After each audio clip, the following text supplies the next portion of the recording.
തൃശൂരിൽ KSRTC ബസ്സിൽ യുവതിക്ക് നേരെ ലൈംഗിക അതിക്രമം നടത്തിയ കേസിൽ യുവാവ് അറസ്റ്റിൽ.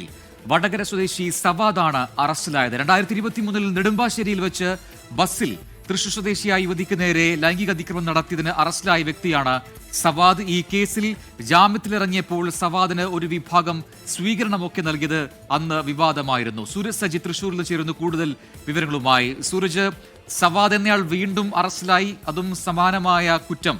എന്താണ് തൃശൂരിൽ സംഭവിച്ചത്? വിശദാംശങ്ങൾ എന്താണ്?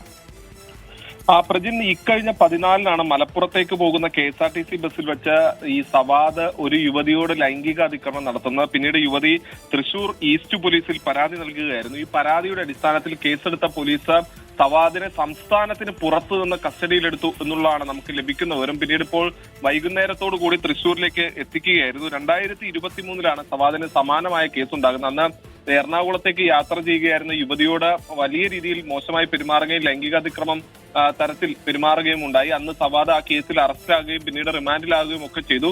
റിമാൻഡിൽ കഴിയുന്നതിനിടെ ജാമ്യത്തിൽ പുറത്തിറങ്ങിയ സവാദിന് അന്ന് വലിയ സ്വീകരണമൊക്കെയായിരുന്നു ഒരു വിഭാഗം ആളുകൾ ഒരുക്കിയത്. അന്ന് സവാദിനെ ന്യായീകരിച്ചും പിന്തുണച്ചുമെല്ലാം വലിയൊരു വിഭാഗം ആളുകൾ രംഗത്തെത്തുന്നതൊക്കെ കണ്ടിരുന്നതാണ്. സമാനമായ കേസിലാണ് ഇപ്പോൾ വീണ്ടും സവാദ് അറസ്റ്റിലായിരിക്കുന്നത്. എന്തായാലും തുടർ നടപടികൾ സ്വീകരിച്ച് സവാദിനെ കോടതിയിൽ ഹാജരാക്കാനുള്ള ഒരുക്കത്തിലാണ് പോലീസ് ഉള്ളത്. പ്രജിത്ത്.